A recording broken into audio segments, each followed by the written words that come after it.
This episode is brought to you by Quaker Rage Oatmeal Stout. When you're too nice to show how angry you are, have yourself a Quaker Rage. It's National Beer Day! Beer Day! Beer Day! Beer Day! Welcome to Films and Fermentation, episode 56. It is the finale of season 2 of our show. We had 33 episodes in the first season and only 23 in this season, but I figured it was a good time to call it the end of a season. So we'll be taking a little bit of a break next week. But for tonight, it's episode 56, National Beer Day. This whole episode is dedicated to that thing that we all love, the B to the E to the E to the R, beer.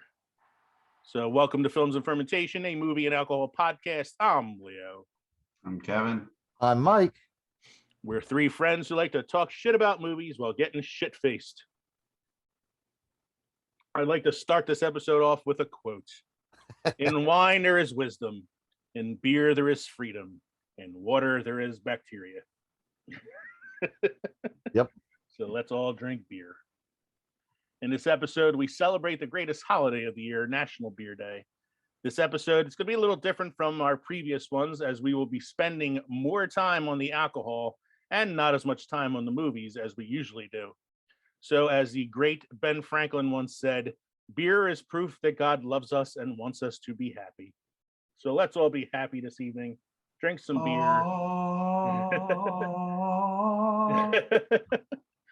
And enjoy the reverie that is our second season finale. We're going to be returning after Easter with some new episodes. Next week is our spring break, so we're going to take a week off, recuperate. For some of you guys, it's spring break. let our livers recover a little bit, and then come back with some new episodes for our season 3 premiere after Easter.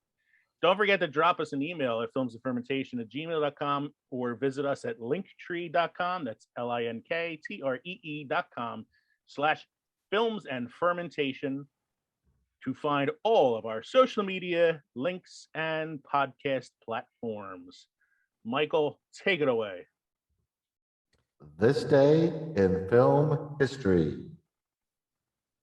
This day in film history in 1906. World's first animated cartoon is released, Humorous Phases of Funny Faces by J. Stuart Blackton. First animated cartoon. Yep. I wonder if that's on YouTube. Because that'd be a cool little thing I can add to this episode when I'm editing it. 1906. So I remember we talked about this before. We did like the history of movies and how it was like movies were invented and whatever it was, like 1838, 1848, something like that. Mm-hmm. And then it was only like 10 years later that the first porn was made.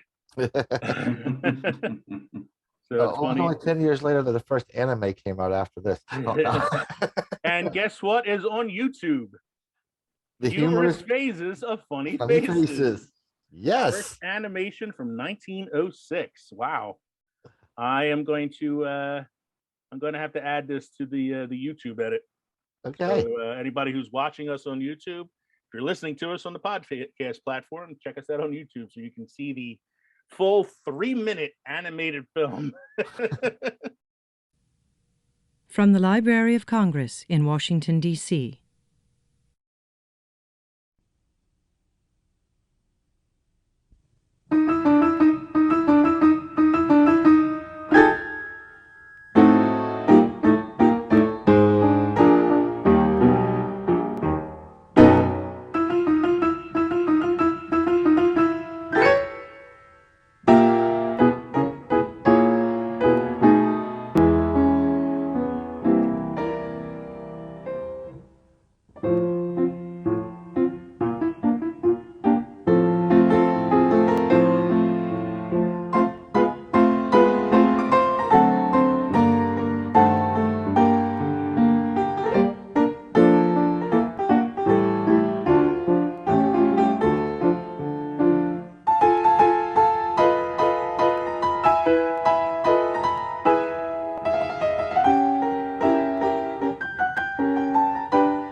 This has been a presentation of the Library of Congress.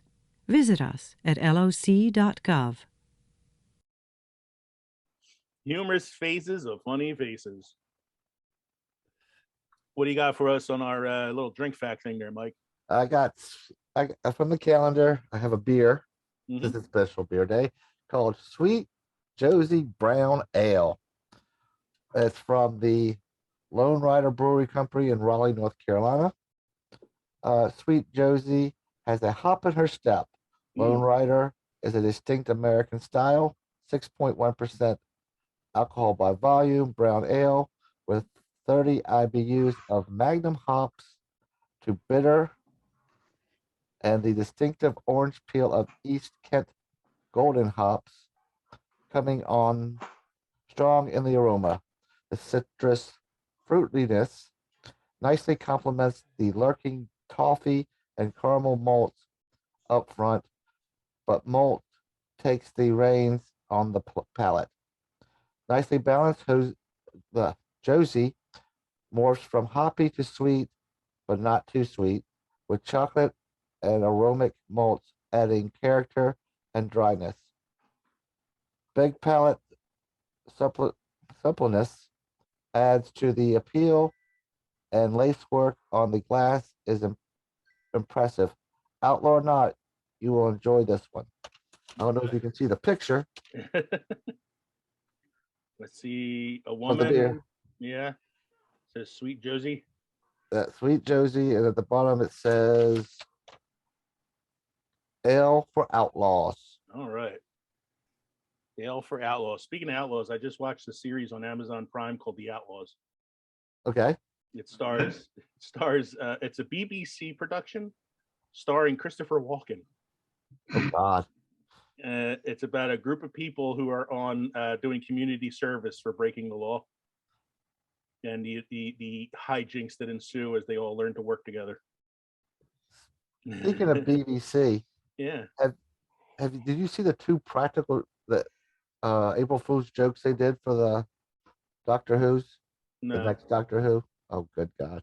One was Oh, they did one where it was going to be Tom Holland. Tom Holland, yep. Yeah, and another one was they said it was going to be somebody. Tom Holland, and they were going to reboot the entire series. Yep. And another one was I saw that one. Another one was Andy somebody. I can't remember Okay. who it was. Not Andy Serkis, right? No. Let me see if I can find It was probably a British actor, I'm sure. Yeah. Handicap. They should do what's his name, Mr. Bean. Rowan Atkinson. Rowan Atkinson. Yeah. So one of the things I like about tonight's episode of Drinking the Beer is I get to record things on my Untapped app as I'm drinking. Yeah. So I just recorded my new beer that I'll be talking about in a little bit that Mike gave me, and I unlocked some badges. Oh, I bought like a bunch of badges. Badges? We don't need those stinking badges. So I just got level 18 riding steady, level 48 verified adventurer, level 8 cheers to you, and a brand new badge. National Beer Day 2022. Yeah, I got the beer day. Let's see, what else did I get? Look it up. I'm drinking the last beer we took from our apartment. So it's been sitting for a bit. That's got to be it's a little bit of an older beer. Yeah, but we were trying to caramelize it and it just wasn't happening. So I said, screw it, I'll do it. All right, so we got some I got some notes here from the last show. I'm going to go a little bit out of order here. First off, I'm going to talk about the real Oscars popular vote. So if you remember, Kev, last week we looked when I had that link on the notes for IMDb. Yeah. And it had the poll at the top, and we thought that was like the popular vote. And that poll was actually asking viewers to vote on what they thought the Oscars was going to pick to be the best picture. Okay. So I looked it up. There actually was on the Oscar website a link to popular vote, which they actually did on Twitter. They asked people to do like hashtag Oscars or whatever nonsense it was and give their vote for best picture of the year. What do you guys think was the best picture of the year based on popular vote? Dune? Nope. That West Side Story? movie. What'd you say, Mike? that dog movie you hate No. so much. No. I'm talking about popular movies, not Oh. one that only 3 people saw. West Side Story? What was the most popular movie of the year? Oh, Far From Home. Oh, No Way Home. Spider-Man No Way Home was number 2 on the popular vote. Number 1 movie of the year, the Oscar winner for most popular film, Zack Snyder's Army of the Dead, the Netflix original movie. Wow. Did you see that and say it sucked? It was terrible. And it starred Batista, who is not really leading man material. And it goes to show you, like, people on Twitter are just nuts. They probably, like, it was just like the Zack Snyder army out there, because the other popular vote was best crowd response of the year at a popular film, which I would have thought would have been like Andrew Garfield and Tobey Maguire showing up in Spider-Man. But the number 1 popular moment of the year was the Flash going at his fastest speed in the Justice League movie. Oh. So it was like all the Zack Snyder people came out of the woodworks to vote for shit on the popular Oscars run. Here it is, Lee. Yeah, it was okay. Andy Day. Oh yeah, he's like a British comedian or something. Yeah. We were talking about Oscar moments last week, and even though it's not a snub or a flub, it is an amazing Oscar moment that I had forgotten to mention. Jack Palance won the supporting actor award for City Slickers, got up on stage and proved that, you know, he was still a viable actor by doing one-handed push-ups on stage after receiving his award. So I have some Oscar trivia from, you know, to go ahead with last week. Just some things I thought were interesting that I looked up after we did the episode. We talked about how, like, a lot of the movies anymore that get nominated that win for Best Picture are very, like, small audience films or like artsy films. Yep. You don't really go for the popular film anymore. In the 1970s, the highest grossing film, 8 out of 10 years, got nominated for Best Picture. So between 1970 and 1979, there were 8 times where the most popular picture of the year got at least a nomination. So it was like Rocky, Star Wars, The Godfather, Jaws. Like, these were all like the most popular movies, and they all got nominations. Between 2008 and this year, only 3 times did a popular movie get nominated for Best Picture. That's just wrong. It was The Dark Knight, Black Panther, and I can't remember what the other one was, but it was only 3 pictures. Both Black Panther and Avengers Infinity War grossed more money at the box office the year that they released than every single comedy combined for that year. $679 million for Infinity War, $700 million for Black Panther, $658 million combined for 60 released comedies that year. Wow. 1946 was the all-time high for American moviegoing, and that year more than 80 million Americans went to the movies every week. After the television was released the following year, that figure declined and never recovered. But despite that, they still make, you know, billions of dollars at the box office because of the ticket prices. I'm going to do one more because I really like this one. It's funny. In The King's Speech, which won Best Picture of the year, there are 14 F-bombs said during one scene. It's a scene where the king is receiving his speech therapy, and he's told to throw out as many curse words as he can. That one scene, which had 14 F-bombs in it, got the movie an R rating with the MPAA. In the meantime, another film that won Best Picture, Lord of the Rings: Return of the King, was rated PG-13, despite having the highest number of individual deaths on screen of any film made this century, with 836 deaths on screen. But orcs and goblins don't count. Yeah, orcs and goblins, death doesn't count. Yeah, they're all CGI. Just don't say the F word. Or as he says in that scene, fuck, fuckity, fuck, ass, bugger, and shit. But still only counts as one. Still only counts as one. So that was just a little bit of Oscar trivia that I thought was funny. Last week's episode had a lot of dead air moments. Made it very hard to edit the episode, and I know I missed a few. But then again, I'm also my own harshest critic because I thought it sounded awful as I was editing it. And then when I listened back to the episode Monday morning, it turned out to be another like really good episode. Despite the dead air moments, it was pretty funny. I buckled, and we are now on Twitter. So okay. I created a Films and Fermentation Twitter account. And in the 3 days since I created that account, we've gotten more followers on Twitter than we have on Facebook and Instagram combined in the year or so that I've had those pages. Hey, maybe we should have buckled earlier. Yeah, so all you got to do with Twitter is you just put in like hashtag podcast and a million fucking podcasts come up. And then it's like a follow for follow kind of thing.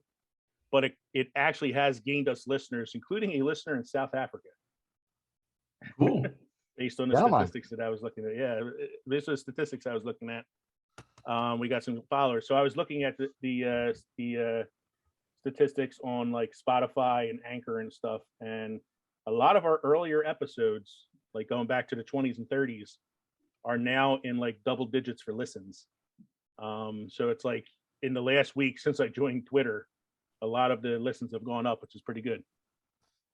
So yeah, I should have buckled and joined Twitter a long time ago. And the last note I have before we get to the main segment tonight is The Unbearable Weight of Massive Talent. It is the name of a movie that will be coming out in the next year. It stars Kevin's favorite actor, Nicolas Cage. Wait, you didn't hear the best part. It's Nicolas Cage playing the role that he was born to play. Superman. Nicolas Cage. Yeah, I think I've seen that. Yes, he is playing himself in the film, and it's basically like a meta performance. Like he's playing a caricature of himself, which is already a caricature. And it's a comedy where he has to help a friend of his solve some sort of crime. And it's like a spy thing too. Yeah, it's like a spy kind of thing. And he has to solve the crime, but he does it the only way he knows how, by copying the performances of various characters that he played. So can when he gets his credit, can he just go under Nicolas Coppola? Nicolas Coppola playing Nicolas Cage. Nicolas Coppola playing Nicolas Cage. That would be great. I think that makes sense. He'll get the Oscar for it. You know that, right? Well, when I saw it, I was like, this movie's going to be awesome. And then I saw the title and I was like, that's great. The Unbearable Weight of Massive Talent. So I actually have a Nick Cage movie in my queue that I want to watch at some point next week. It's called Pig. And I actually heard that I actually heard that it's one of his more subtle performances and actually a really good performance.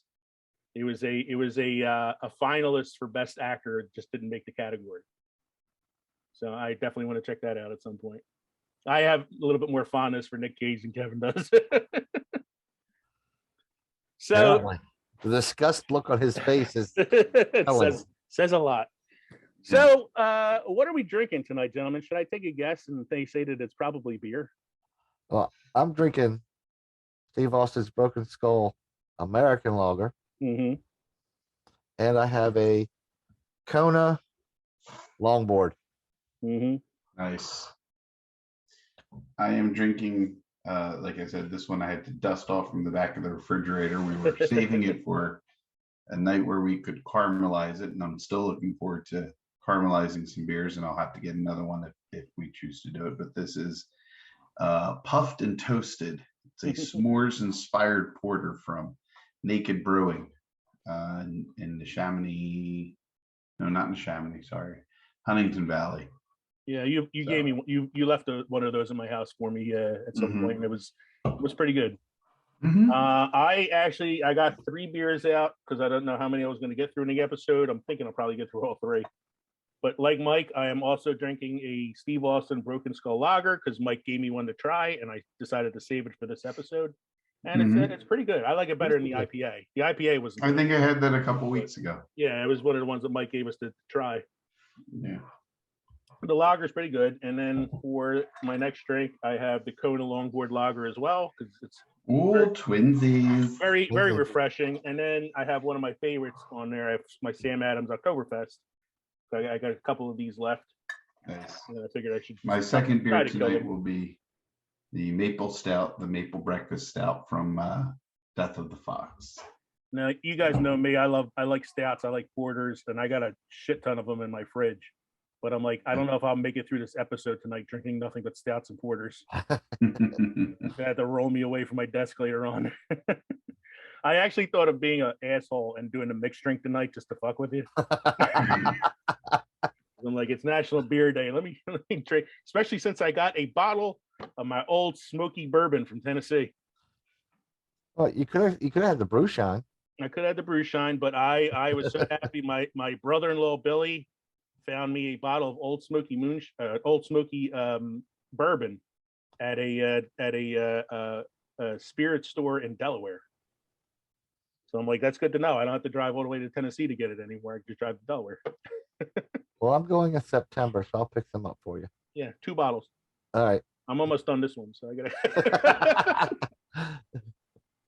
All right, here we go. Tonight's main segment is all about the beer, and I have wonderful beer. I have a scene from Beer Fest that I'm going to use as my opening for this segment. It's pretty funny. You didn't want to use Garth Brooks' Beer Run? There's a lot of beer songs. I have to decide which ones I want to use for this episode. There's the Luke Combs one, Long Neck Ice Cold Beer Never Broke My Heart. Yep. There's E double R U win. What's it? Beer for My Horses. Whiskey for my beer for my horses. Beer for My Horses. Beer, wonderful beer. So yeah, there's a lot I got to choose from here. So I figured we break it down into some various segments here. So I have our favorite beers, which isn't necessarily the same as our highest rated beers on Untapped, which will be the next segment, followed by our lowest rated beers on Untapped. That should be a fun discussion. And then just because this is films and fermentation, I threw a couple movies and TV shows on the list, as did you guys, because I felt like we needed to talk about them a little bit. So I will go first here. I was really struggling here to kind of figure out like what are some of my favorites. And I didn't want to go with like the ones that I knew were going to be at the top of my list on Untapped, because I wanted to go with the ones that are just kind of like my go-tos. So, if I'm going to sit down, have a beer, grab the ones that I like, So probably my favorite of all time is the Sam Adams Oktoberfest. It's the beer that really got me drinking beers.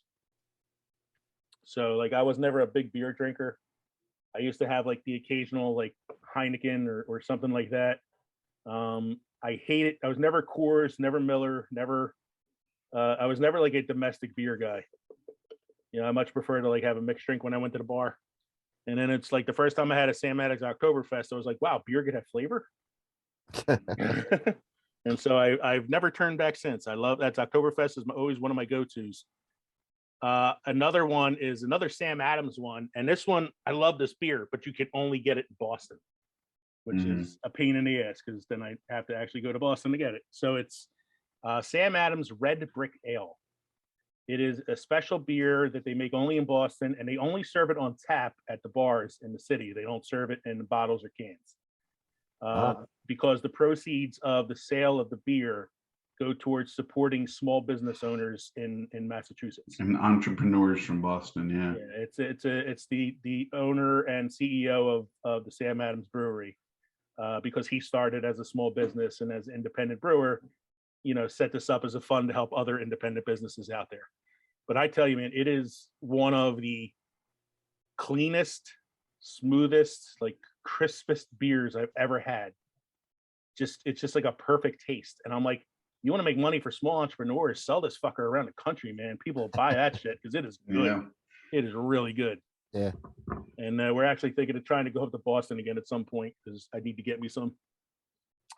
My next one is not necessarily a beer, but you buy it at your beer distributors. It's Mackenzie's Black Cherry Ale. That's very good. I like that one. The black cherry ale is so refreshing and so tasty that I can kill a 6-pack without even realizing it. It's just so good. My next one Tastes is like it tastes like the Frank's black cherry that you get. and that's way, what it way is. back. You remember that? Yeah, and that's what it is. It tastes like soda. Yeah. Like it doesn't taste like you're drinking alcohol, and those are the dangerous drinks.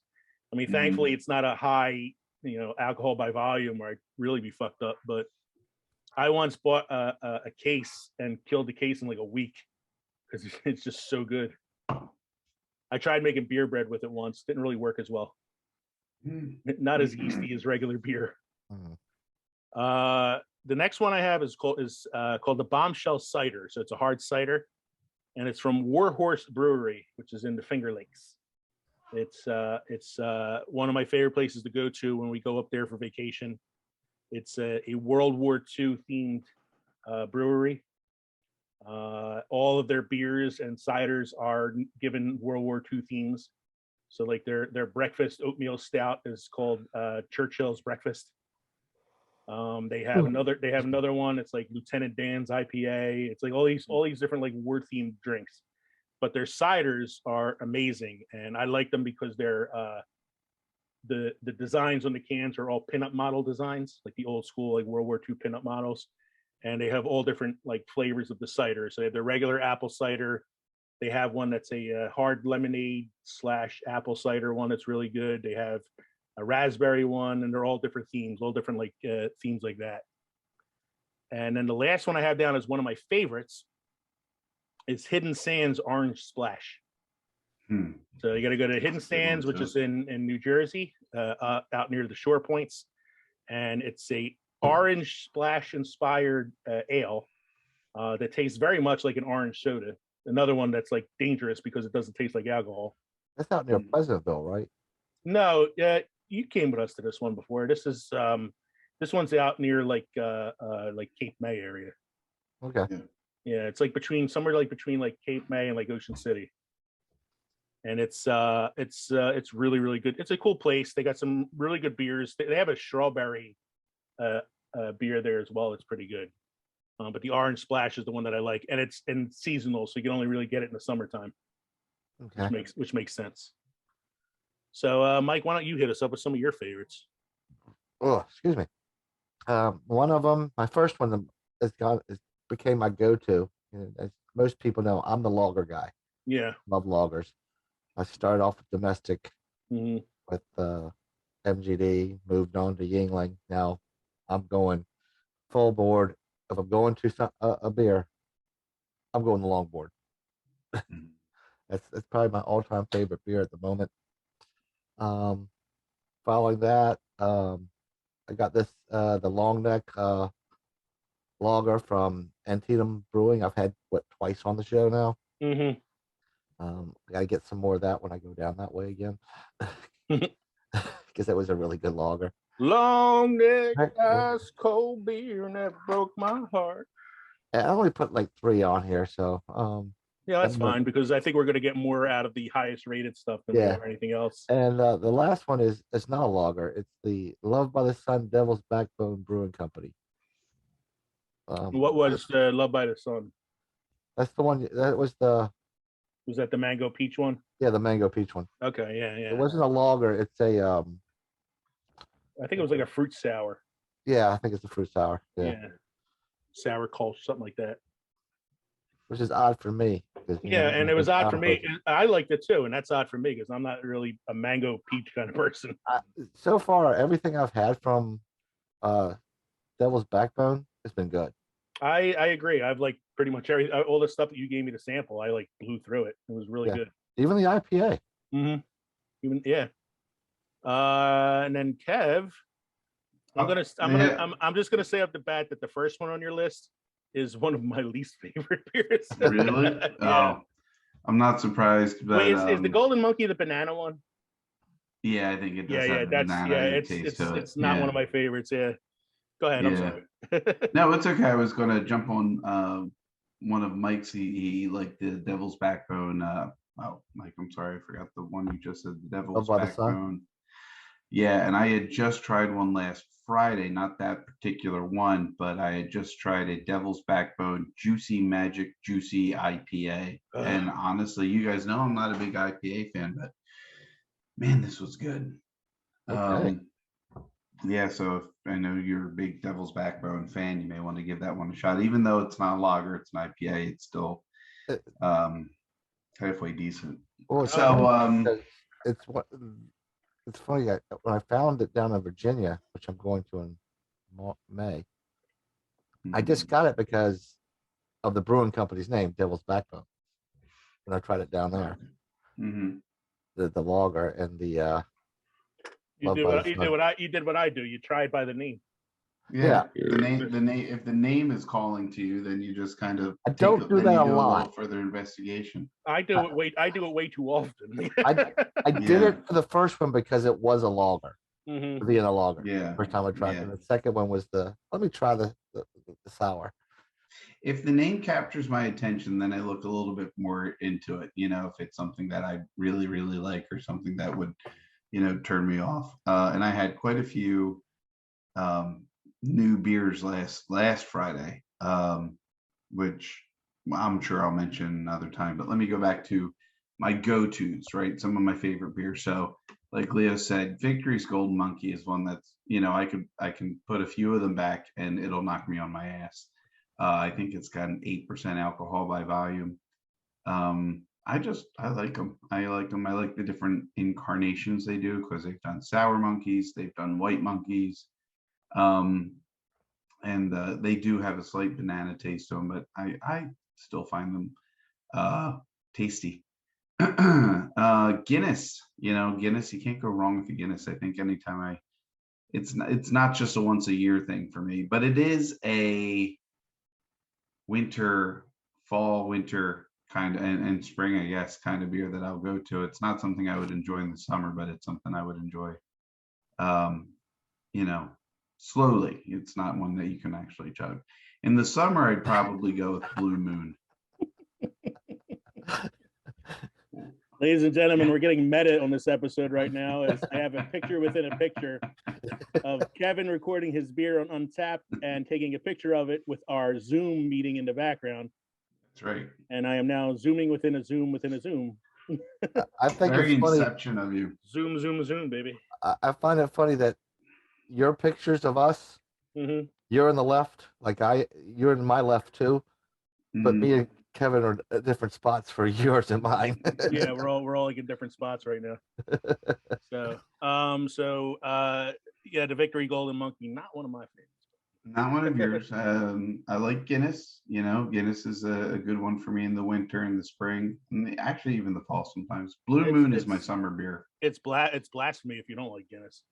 That's right. I don't care if you're Irish or not. I have to tear up my beer drinker's card. Blue Moon is a good summer beer, I like with the orangey taste to it. And one that it's another heavy beer, and it only comes around one time a year. Like Santa himself, it's Trogue's Mad Elf. I really enjoy it. And in some cases, it is as elusive as it is because it's very tough to find. Once it comes out, people buy up cases and it's like gone. So I did it for my brother-in-law, Jimmy. He loves Mad Elf. And so for Christmas one year, I had him in Pollyanna, so I bought him a case of Mad Elf. I know he likes it, and it's hard to find. Yeah. I give a shout out to my brother-in-law Howard on this episode. He's somebody who usually joins us on our beer adventures. And I'm thinking of the time that we went to that brewery who shall not be named because I don't want to get in trouble. You mean the Glass Full of Lies? The Glass Full of Lies.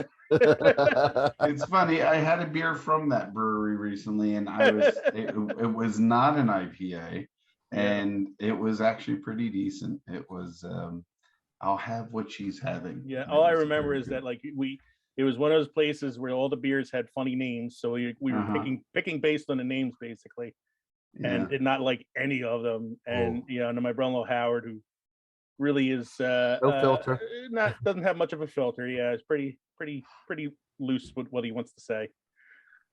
Screams in the middle of the brewery, "This is a glass full of lies." Since we're doing shout outs, let me do Yeah. a real quick shout out to the Ben Salem Beer and Soda distributor Mm, for giving military and veteran discounts nice. on beer. Yeah. Absolutely. I'm always one for a shout out for something like that. Gotta support the military. Especially since I get the discount. Yeah. You too. Some of us are physically incapable of joining the military. The next list here, I decided to go with my highest rated beers on Untapped, which are not necessarily like the same as what I go as my go-tos. And I mainly did it this way because I've logged so many beers on Untapped at this point. I was curious to see what my top rated ones were because I honestly didn't remember, you know? So like, So I have to tell you guys, when I looked at your list and I'm logging my own, I was putting down their APVs and Yeah. not what I rated. oh, the them. And I'm ratings. like, yeah, and I'm like, wait a second, these guys aren't putting APVs. What are they? Oh, they're doing their ratings. Like, why And is then I his looked at my APV only APVs, I'm like, 4? there is nothing here that's below a 7. You know. That's more information than I felt like gathering. I just wanted to do the ratings and like what kind of beer it was. Yeah. I probably should explain that when I sent the notes to you guys. I figured it out. So I'm not so quick. I don't read so well. the first thing I figured I noticed is I don't give out 5s. But you guys have No. 5s. I don't give out 5s. I never give out 5s. I have 1 5, yes. I have 3 or 4 treasured 5s. Yes. Which made narrowing my list down very hard because I had no 5s, 3 4.75s, and like a million 4.5s. 15 to 20 4.5s. Yeah. Mm-hmm. And then everything else is 4 and below. Like I'm very harsh on the beer criticism. So it looks like I very rarely give higher than like a 4. So for me, it's just for me, I don't know. No beer is like perfect. I feel like there's always like a little something that could be better. You know, not that I brew my own or anything. The first time I did that, I gave my own beer a -2. So the first one on my list, which like I said, surprised me, not totally surprised me, but kind of surprised me, was it's an Oktoberfest, but it's not the Sam Adams Oktoberfest. It is by Antietam Brewery, which I'm assuming is one that you gave me from your trip to Antietam. Yeah, I specifically got that one for you. I think I got you the crowler for it. Yeah, it was the Crowler one. So it was Oktoberfest by Antietam Brewery. It's a Marzahn style beer, which you know is your caramelized beer. And I gave that a 4.75, which, like I said, is not something that I regularly give out, like a really high score like that. So I must have really liked that beer. And then I was shocked that my second 4.75 was a pumpkin ale. Like I like Oktoberfest. I don't always like the pumpkin beers. It really depends. But this one was the Something Pumpkin from 8 and Sand, which is another one that the three of us went to together the night that we did the Twist Endings episode. And we hit a couple breweries beforehand. So it was the Something Pumpkin by 8 and Sand Beer Company. It's a pumpkin ale. And I gave that one a 4.75. The next one does not surprise me at all. It is another 4.75. It is a bourbon barrel aged vanilla smoked porter by Ommegang Brewery. I have to say that Ommegang is by far one of my favorite breweries. Okay. I have never been there. But they are in New York State. In New York State, they're not far from Cooperstown. Okay. Like Katie and I talk about all the time, like we go up to the Finger Lakes of taking a trip to Cooperstown on the way home, because it's like 4 hours from the Finger Lakes to Cooperstown and then like 4 hours from Cooperstown back home. So like making like a side trip at some point and hitting the Ommegang Brewery, which is on the way. It's like in between the Finger Lakes and is this the same on the way that we did like in Tennessee when we went to Lynchburg on the way from Nashville to? Yeah, kind of like we did Nashville first and then worked our way back through Lynchburg into Gatlinburg. Kind of the same thing. Yeah. So we were thinking we were actually going to do it the first time we ever went out there, and then I got food poisoning. We had to come right home. So but we're talking about one day doing the Omegang Brewery because aside from like the regular beers, they had a whole series of the Game of Thrones beers for a while. Right. They were all pretty good too, especially the Three-Eyed Raven and Saison. But this is their porter. It's a vanilla flavored porter, bourbon barrel, which I like all the bourbon barrel, beers anyway. That was my third 4.75. And then I have Blue Moon, which, it's funny because that's just like a pretty basic beer, but I've always liked Blue Moon. Like you said, Kev, it's a good like summertime sort of refreshing beer.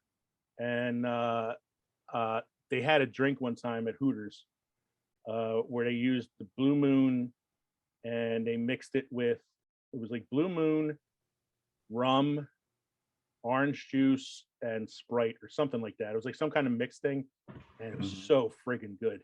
Okay.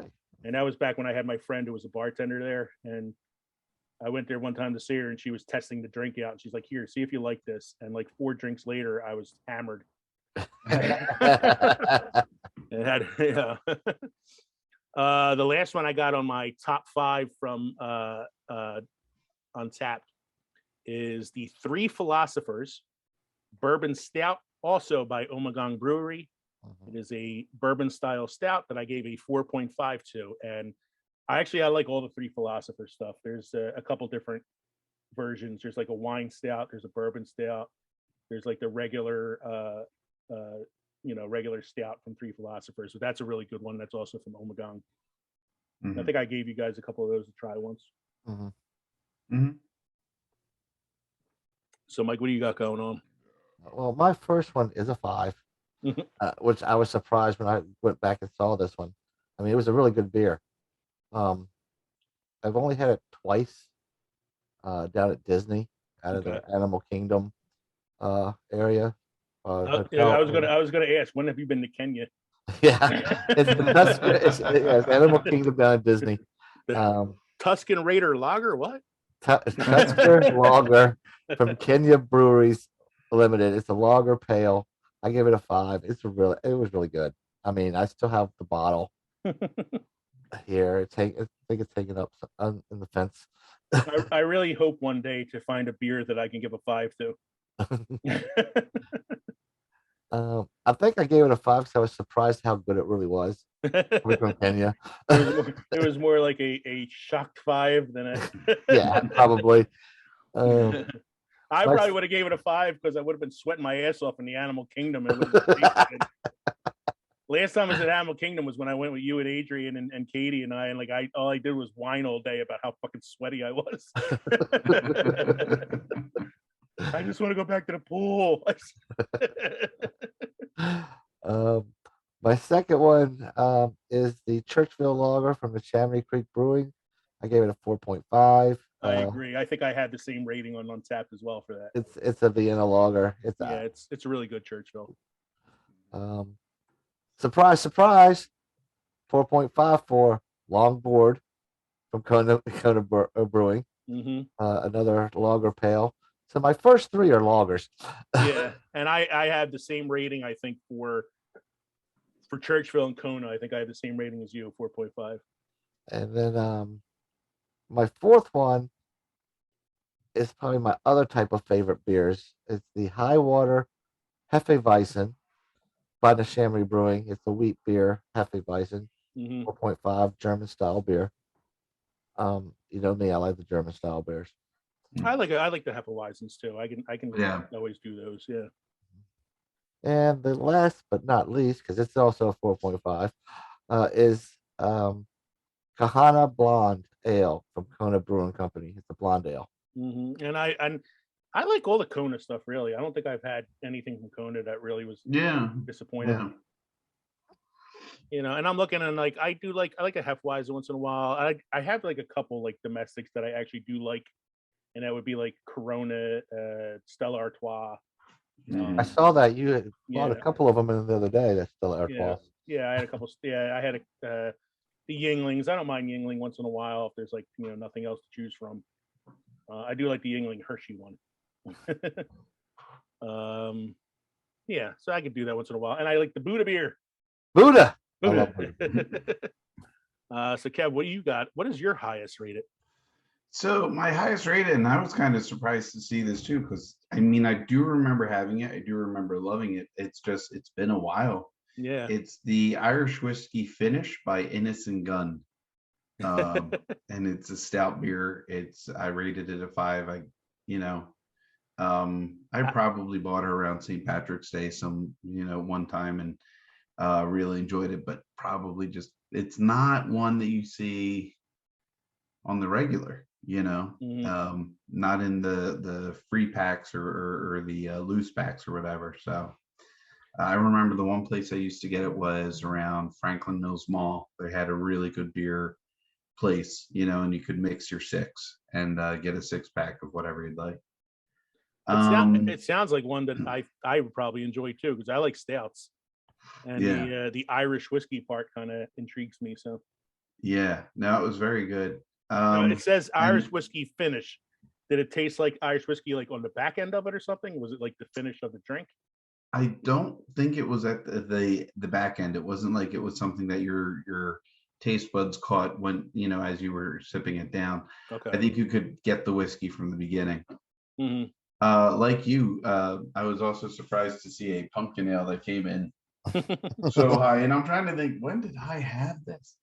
And the only thing I can recall is I did do a fall pumpkin or fall beer beer fest in Center City with an old coworker of mine and Megan, and everybody got hammered because you can get as much as you want. It's just you get these small cups. You and I did that at Peddlers.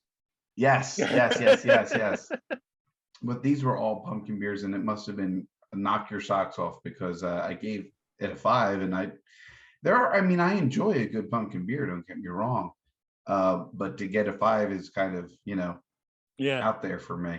I never even heard of that brewery before. Schlafly. Yeah. The next one after this, and I can recall exactly when I had this. This is a bourbon barrel stout by 1787 Brewing Company. I want to say it's in Hamburg, PA. And I think Megan and I had gone on a hike, and I was in serious pain. And we had found a place to eat and drink. And I'm pretty certain it was the beer that was really that good, but it could also have been that it was numbing all the pain from the waist down. That probably made it that good, but it was a very good bourbon barrel stout. Again, that's definitely one that sounds like one I would definitely try. The next one you've had recently, I think both of you guys have tried it. It's Glazed and Confused. It's the Boston cream beer.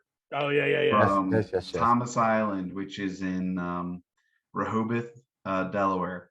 And I remember Megan and I had gone on it was a rainy day, shitty day. And we had done breweries. We just went, brewery to brewery to brewery. And that was the last one we had gone to, with none of the ones that prior to it really leaving a great impression. But this one, we walked out with, I'd say 2 6-packs, 2 4-packs of Crowlers and a cooler. I mean, because we had so much that we had to take back. And this was one of the better ones that we had there. It's a I've had it, but I didn't check in on it. I can't believe I didn't check in on it. So I don't know what my rating is for this.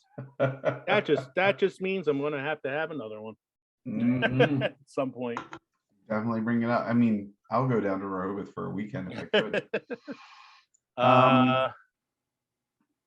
Leinenkugel. Yeah, Harvest Patch Shandy. So I figured I'd throw a Shandy on there. 4.75. I do like Leinenkugel beers. I do like their variety packs for the seasons are really good. Their fall, their summer. I like their summer one. Their lemon shandy. Because that's a summer one. Lemon shandy, and I think they have like a black cherry shandy. They may have a black cherry shandy. I also know they have a cranberry shandy, which they pull out in the winter. That one. Yeah. But I really like that one as well. And the last one, okay. I gotta see if I can pronounce this. Shame on me, guys. I found my Glazed and Confused. I did log it, except I didn't rate it. What the fuck, man? I did the same thing. I didn't rate it. Oh, shit. I checked in on it. I just didn't rate it. I have to have another one. Yep. Anyway, I I'll like go down and get another 6-pack. I like the speaking of Oktoberfest, like I like the line of Google Oktoberfest a lot too. Yeah, their fall harvest, or the harvest batch was a fall seasonal, and I really like that one. Oh wow! The I'm looking last at your next one here, man. So you got a Francis Cat. Brazis Conner Premium Weiss Beer Nartatube by Spaten Franchen Conner Lowenbrow Group. Yeah, I very like it very much. Yeah. Yeah. It's a Hefeweizen. And also the Führer Adolf Elizabeth Hitler likes it too. Not many people know this, but the Führer was descended from a long line of English kings. Go ahead, Kel. I'm sorry.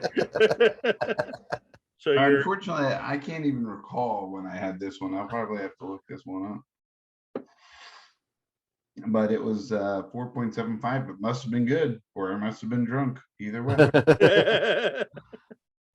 I think my Sam Adams Oktoberfest might be a little old.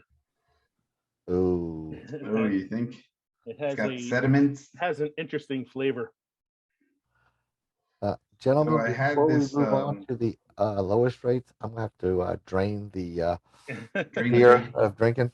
Okay, well, let's take a timeout. Hey everybody, we're back with Films and Fermentation's National Beer Day episode. Sorry, we had to take a little break to make room for more beer. Because we only rented. So I had to go get a new beer since my last one was kind of tasting a little funky. So even though I was trying to avoid the stouts tonight, I was like, you know what, fuck it, I'm having a stout. So I'm drinking from New Holland Brewing Company, Dragon's Milk Bourbon Barrel Aged Stout. Nice. 11% alcohol by volume. Nicely done, sir. I applaud you. Oh man, it's like syrup. It's so thick. Giggity. All right. That's what she said. So we talked about our highest rated beers. It's time to shit talk some beers now. Here are our lowest rated beers according to our records on Untapped. And apparently you guys went by the labels more often than I did because you really talk some because I didn't do nearly as bad as you guys. Yeah, like I'm always about like the fucking names, and it gets me every time, but I still do it. And I was really surprised. So this is another one where like I checked the list and I was shocked by what was at the bottom because I really thought Sweet Baby Jesus was going to be down there. But I actually gave Sweet Baby Jesus like a 2. Like, oh wow! I must have been feeling pretty good that night. Must have. I got to put my glasses on. I'm actually getting like cross-eyed. So all of us are wearing glasses tonight. Yeah. So I decided to do this by going, like my bottom 5, which again, like my top 5, were kind of hard to figure out. I had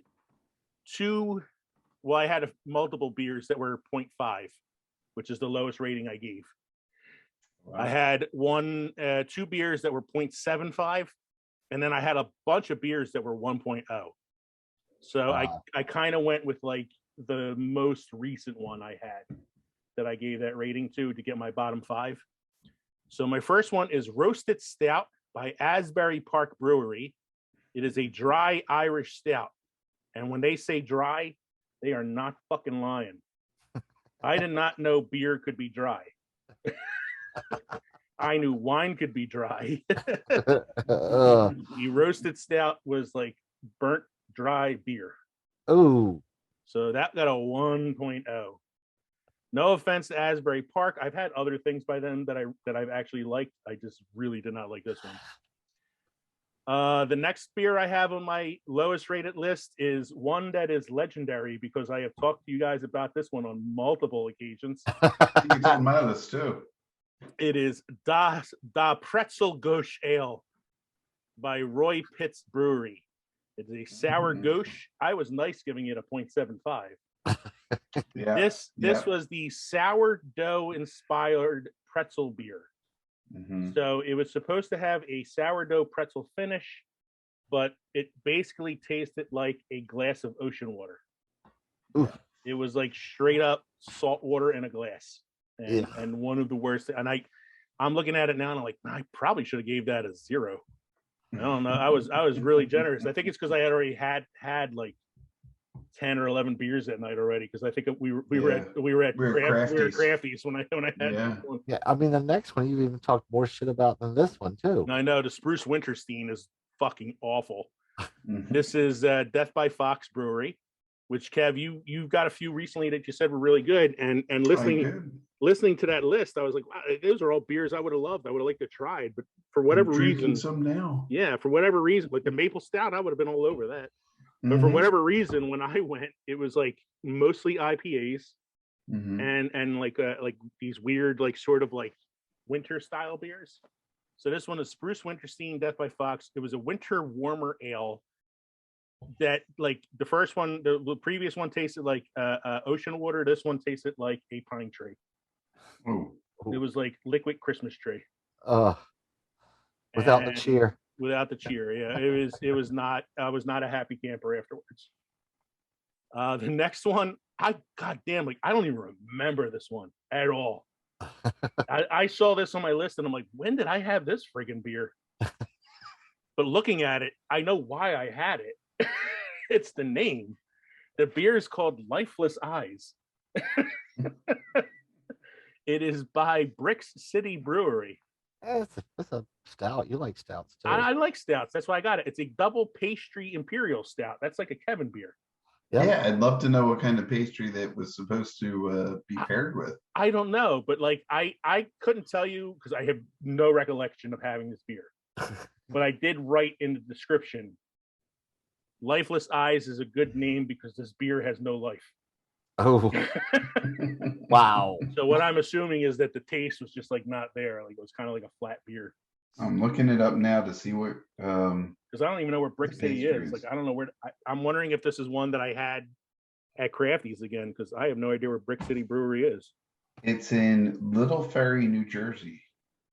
Okay, so I possibly had it either at a bar out here in Jersey somewhere, or maybe when I was up in New York or something. All right, so it's turning me off already looking at it. I'm going to read to you guys what it's got. It's or the description. Rising from the depths is our bourbon barrel-aged pastry and style imperial stout. Lifeless Eyes was brewed with lactose and boiled for 5 hours for a thick base. This behemoth of a stout was then left to lurk in a handful of select Four Roses bourbon barrels for 9 months. Upon its emergence, it was conditioned on a ridiculous amount of rich toasted coconut, thick peanut butter, single origin Dominican Republic cacao nibs, and Madagascar vanilla beans. Like a liquid dessert, expect this one to be so dangerously rich and decadent, you might just need a bigger boat. As black as a doll's eyes and deceptively smooth. This beer features notes. Yeah. I had to be so drunk already when I drank this. Because you don't like. I don't remember it at all. You don't like coconut. Yeah, I don't like coconut either. What the hell was I thinking? Man, this is selling me on it though. Coconut cream truffles, melted almond joy bars, jars of Skippy's peanut butter. I'm not big on the peanut butter, and Chips Ahoy cookies. Isn't that beer? It's saying that's what the tastes that come out of it are. So this is right up my alley. I think I remember. I think I know when I had this. Now I'm looking at it and I'm like, this sounds. I recorded this October 15th, 2021. So that was the month before I moved into this new house. So I was most likely either on vacation down the shore.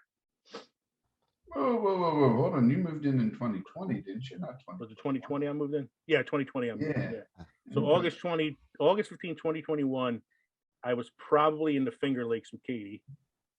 And there's a bar we go to out there that always has different things on tap. So it's most likely I had it at that bar. That's as close as I could come to any sort of recollection of that beer. It's very weird. And then the last thing on my list, most domestic beers, I gave a 0.5 to, just to be generous. Mhm. So it's like, Coors, Bud, all that shit. Mike. Yes. See, I'm more generous. No, but you got a couple on here that are kind of weird. Yeah, there's some weird. Well, the bottom of my list, pretty much, Yeah. if I put it under a 2, it's undrinkable. In my case. So my first one was Poor Richard's Ale by Whacker's Brewery. I don't remember this beer. It's a dark ale. I gave it 2.75.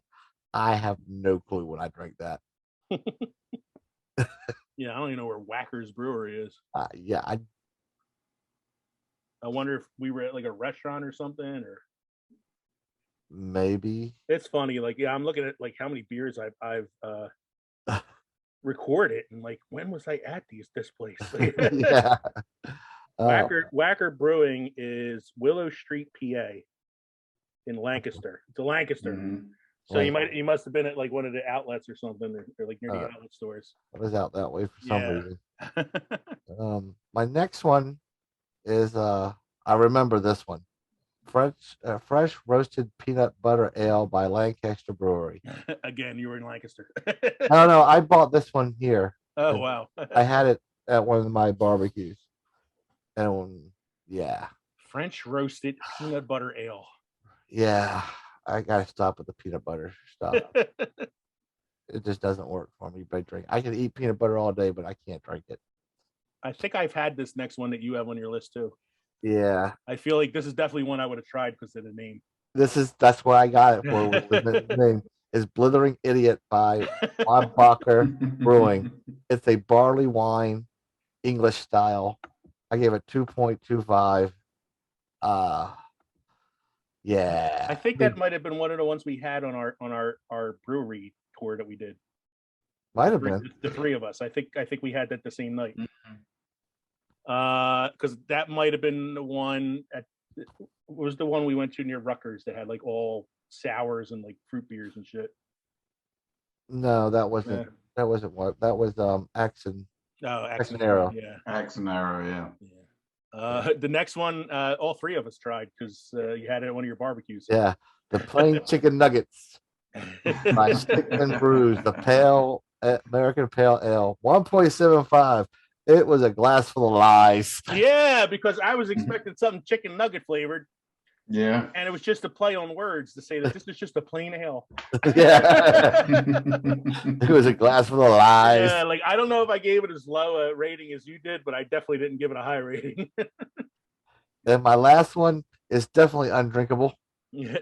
Sweet Baby Jesus by Duclaw Brewing Company, a porter, American porter. That was a chocolate peanut butter porter beer. Yeah. Yeah. That was that.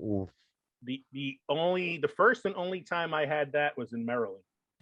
You're the one that told me I should try it because it was so bad. We were at we were at the tap house. The tap house in Maryland, yeah. And I remember trying it, going, "Wow, this is awful." But I ordered it, so I had to drink it. Like that's the thing. Like, yeah, I can't waste it. So even like that pretzel beer, I finished it, even as horrible as it was. Yep. Yeah, and then I told Mike about it, and Mike didn't believe me, so he went out and bought it himself to see how bad it was. And Duclaw does have some good beers. Duclaw does. Duclaw has some good stuff. They got a good lager. Yeah. But I just didn't like Sweet Baby Jesus. No. So, Kev, you got one on yours that I have on mine. There you go. Yeah. I think we were the same night. We both had we were at Das Crafty's. Pretzel Gauche. Yeah, we were at Crafty's, yeah. At Crafty's, and like Lee said, it was like ingesting an entire pint of seawater. Mm-hmm. So not one of our better moments. So I'll skip that one, and I think I had Yingling's light lager. Kev, before you go, I omitted any of the beers at that one place we went to, and I got sick at. Oh, yeah. I omitted those because I didn't want to talk about that brewery. I don't think Kevin was with us that day. I think it was just the four of us. You, Adrian, Katie. It was I know which one you're talking. We'll talk about it off air if you want. Yeah. Yeah. But I know which one you're talking about. Yeah.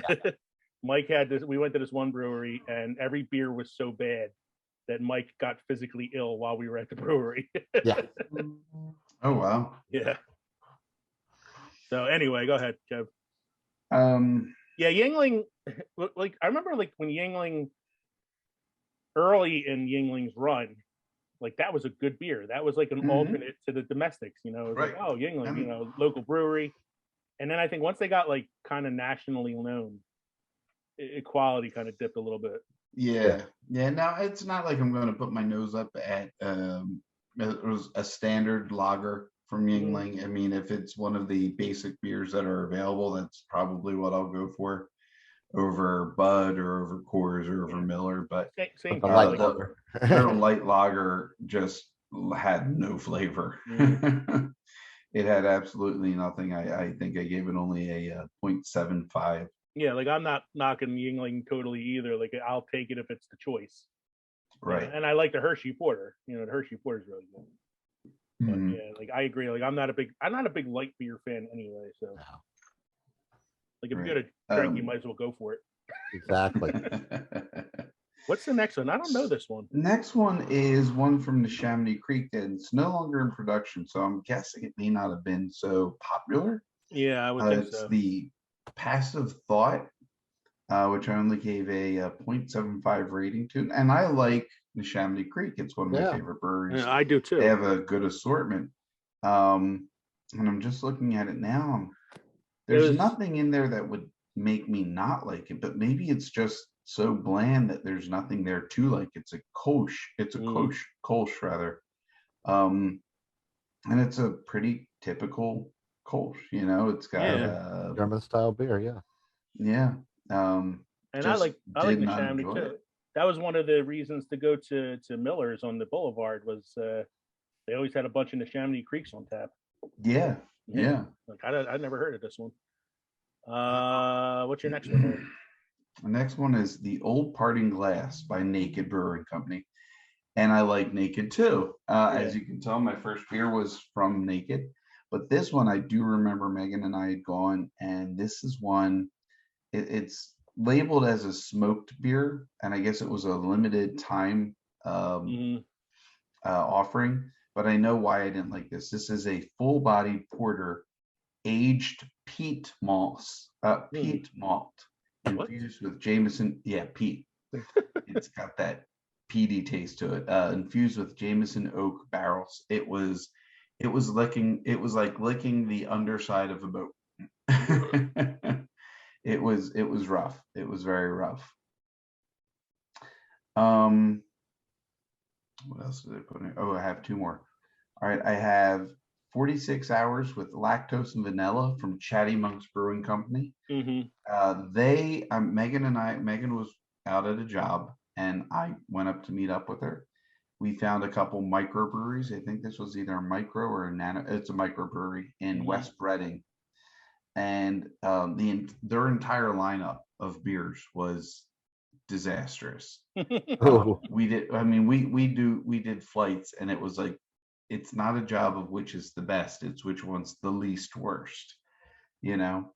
And I thought I'd like this one. It was supposed to be brewed with milk sugar and hand split vanilla beans and have a, you know, like a coffee flavor to it, and it was just, you know, disappointing. I like the name of 46 hours of disappointment.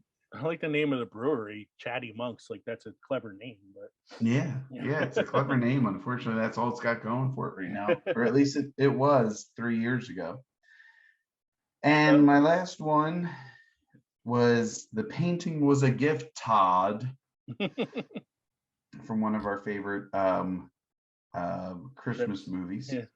Yeah. From one of our favorite trips together as a group. As a group, we had gone to this brewery. It was an Evil Genius one. And, you know, like Howard had called it, you know, this is the taste of disappointment. Glass full of lies, taste of disappointment. This was supposed to be, this was a lager, but I guess it tasted more IPA-ish. Let's see. Fermented long and cool with our house lager yeast and a craft version of the classic lawnmower beer. Well, it tasted like grass, probably. That's what it was. With warm weather crusher of the finest kind. So those were the ones I on the bottom of my barrel, so to speak, bottom of my beer barrel.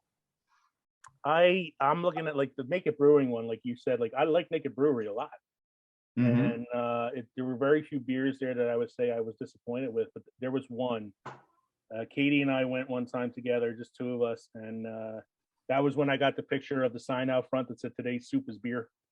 Yes, and I used it for our cover photo for a little while. that was my friend who did that one. Yeah. Yeah. And I remember you said she said something to you about it. So they had a beer. The one time I went there, I'm pretty sure I got it because it was like a flight, and I just needed one more beer to complete it. Because it's not normally one that I would get, but it's a farmhouse ale saison. It's called Jalapeno Business. Ooh, and so I would have avoided that one. Yeah, so it had a peppery taste to it. A bit of a peppery taste. And yeah, it's not something I would normally go to, but I think it was just that I needed something else to put on there. One that they had that I did kind of like was a spiced beer. In the similar vein, it was called Mectual Chocolate. But yeah, overall, like I like their stuff. They have they had an IPA there called Missionary Impossible. It was actually pretty good for an IPA. Buck Naked, which is a cream ale. Buck Naked is a good one. That's a staple of theirs. Yeah, they opened up a brewery location, or maybe just a tap house location in Bristol. So I'd like to check that out. Bristol, the little town, is very cute. And I'd actually like to talk to her when it comes down to when we make our beer, our Quaker Rage, to see if she'd do some of the artwork if she's up for it. That's cool. I would like to see if they would let us like record an episode from there at some point. Yeah, that'd be kind of cool. Well, gentlemen, I got a question for you. Yeah. Going into your Untapped, what is your beer count? I mean, I'm not measuring sizes, but just want to know what you've got in terms of So I have 834 check-ins, 471 distinct beers.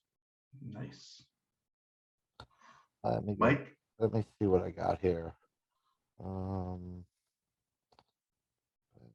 would I find that? Oh, out of curiosity, Lee, when did you sign in? When did you join Untapped? I joined Untapped April 5th, 2014. Okay. I joined August 21st, 2015. There was a little time there though where I didn't like really record anything. And, okay. So I didn't miss a few here and there. I have 338 check-ins with 189 distinct beers. Nice. I have 1,594 check-ins. That's because you're like every other day going to a brewery. 1,426 beers. But you are not the record holder as far as I know. No. Frank White, friend of mine's, Katie's, one of Katie's cousins, ex-husbands, Frank. He's a big beer guy, and he is the kind of guy to like will stop on the way home every day and grab like a beer just to try. He has 2,667 check-ins. Oh my God. 1,543 distinct beers. So he's like somebody like when I'm looking for like something to try out, like I always check out his Untapped account because I know I'm gonna find some shit on there. Now, Lee. Yeah. I'm surprised on a few things from neither one of us put on here. We didn't talk anything about Mad Princess Brewery. Oh, that fucking place. Was that one out in New Britain? It's near it's near Peddlers. Yeah, it's not far from Peddlers. Yeah. So we went to this place. We were doing a day with the girls where we were doing like some breweries and wineries. And I never heard of this place, and I was like, oh, what the fuck, it's here, let's go try it out. And they gave you 12 beers to sample, which is a lot, but they were they were like the small sampler sizes, but they had no food. They gave it to you as like they gave it to you on a clock, so it was like a big clock, and they had the beers going around the clock. You go clockwise to try them out.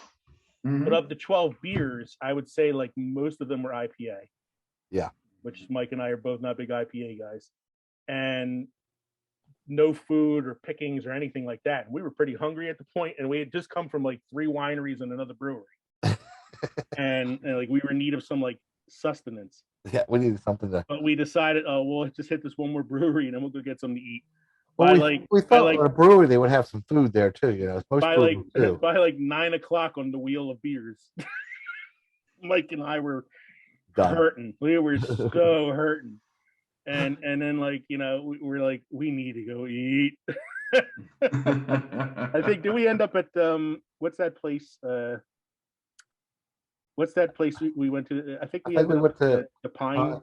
Yeah, Pine place, Pine Tree, yeah. whatever it's called. Good crab cakes. Yeah, the crab cakes. Yeah, that was a fucked up day. the one I got physically ill was Neck of the Woods. Neck of the Woods, yeah, Neck of the Woods Brewery, which is not far from here. And one I'm surprised neither one was put on our good list. Weeping Radish.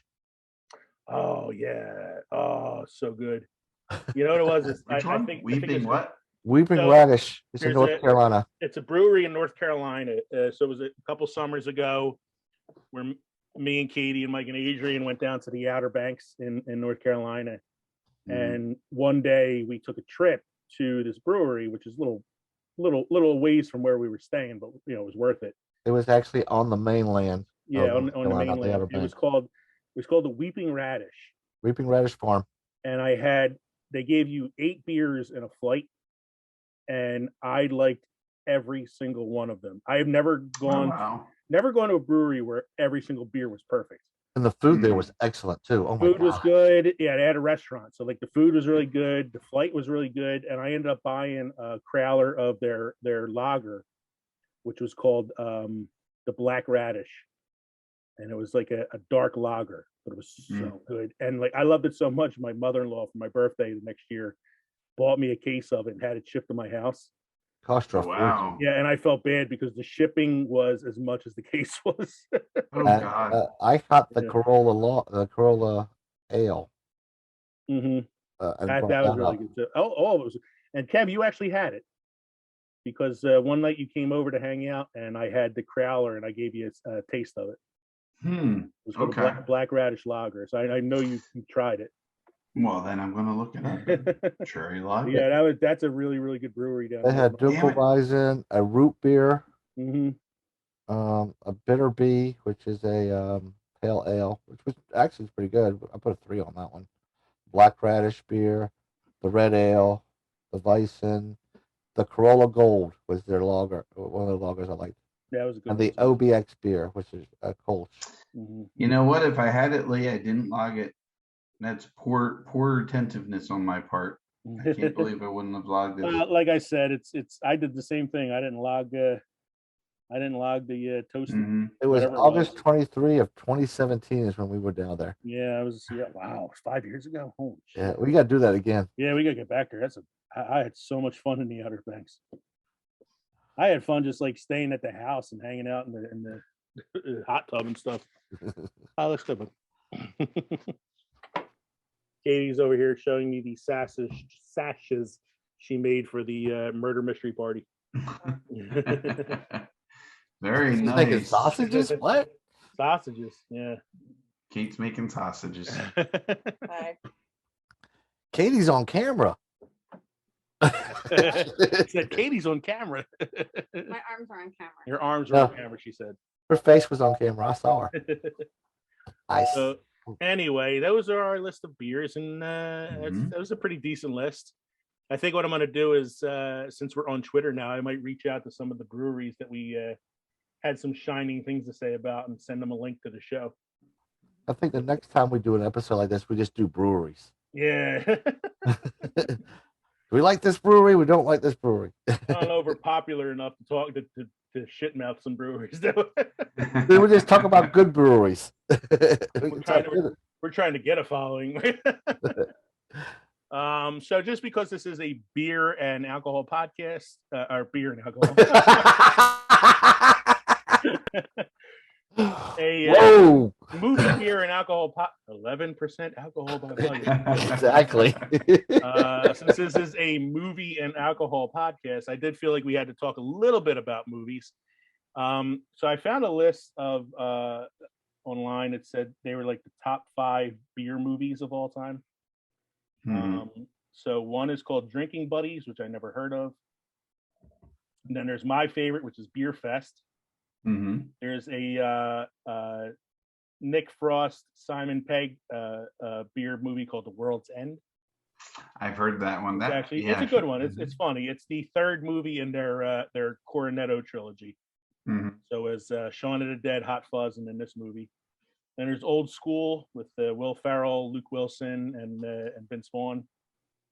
Super Bad, which is definitely a good alcohol-related movie, I would say, more than just beer movie. Yeah. And that was that list there. Which for me though, my favorite is Beer Fest. So Beer Fest is by the Broken Lizard comedy troupe. They're the same guys that did Super Troopers. And it is by far a really dumb fucking movie. Like a totally implausible plot and really, really stupid like slapstick comedy. But man, if I don't laugh every time I watch it, like it's just dumb enough to be funny. And it's a beer themed comedy in which 2 brothers recruit their seasoned beer drinking friends to participate in an Oktoberfest drinking competition in Germany in order to defend their grandfather's honor and save his beer recipe from being handed over to the Germans. Like the Germans are like the team to beat in this beer drinking competition. And it's got some really like good quotes in it. So like they discover their grandfather's secret beer recipe and they're struggling to train for this beer competition for a year because it's just a lot of beer to drink. And then when they discover the grandfather's recipe and make the beer, it's like the perfect beer and so easy to drink that it becomes like the way that they build their strength up to drink in this competition. And it's a great scene where the first time they drink the beer, one of the guys tries it and he just starts crying.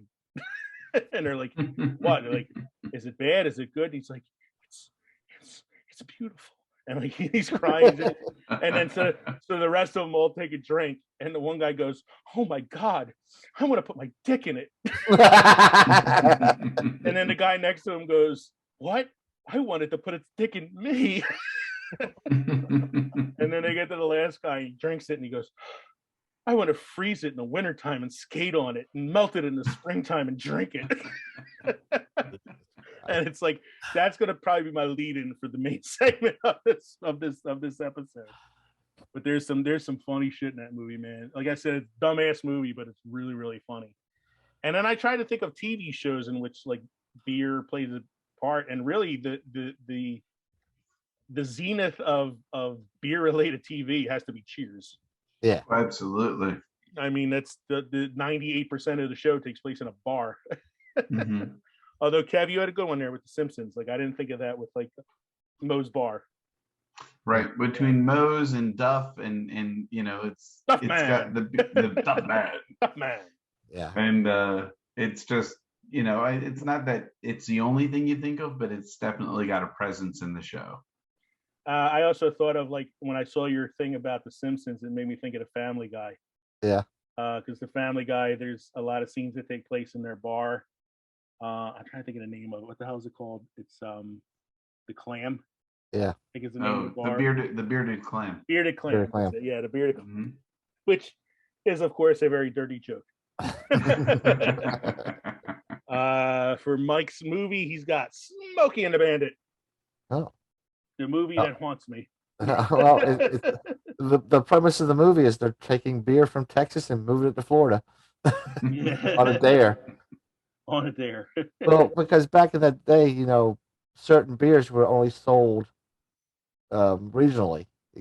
So I think they were trying to get Coors over to Florida, and there was no Coors east of the Mississippi in 1977. Yeah. Wait, it's not the Bearded Clam. That's not the name of the bar in the Family Guy, because I looked it up, and when you look up Bearded Clam, it's not good.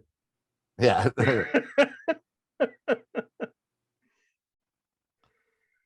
Family Guy bar name. is the drunken clam. Oh. Bearded clam took me a whole different direction that I'm kind of sad that I just did. I just looked at it. It's like the first time you ever look up blue waffles. Anyway, and then Kevin for movie, that's a good one, man. American Pie. Yeah, Definitely yeah. good I one. think it was the whole The him pale drinking. ale. Yeah, the good old pale ale that he drinks. yeah, yes.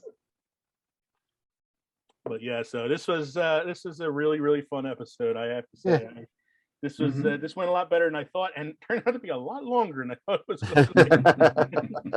I got some work to do tomorrow. So Mike, do you have any beer wisdom for us? I do. Never party with sober people.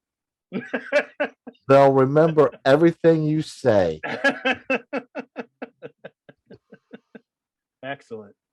I'm gonna scan here. So thank you everybody for joining us this evening for episode 56, our season 2 finale. Salute to National Beer Day. Gentlemen, did you enjoy your drinks this evening? Oh, most definitely. Absolutely. I had 4 beers, one of them 11% alcohol by volume. I already took a piss 20 minutes ago and need to take one again and feel pretty good right now.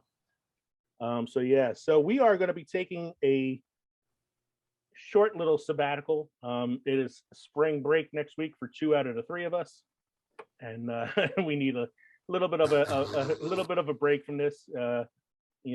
Doing this podcast takes some work, especially for me.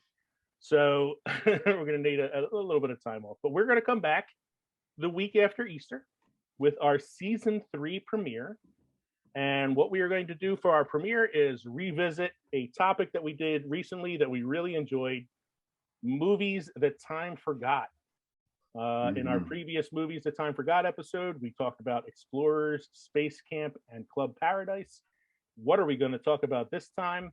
Well, you're just going to have to tune in to the same bat time, same bat channel in order to figure that out.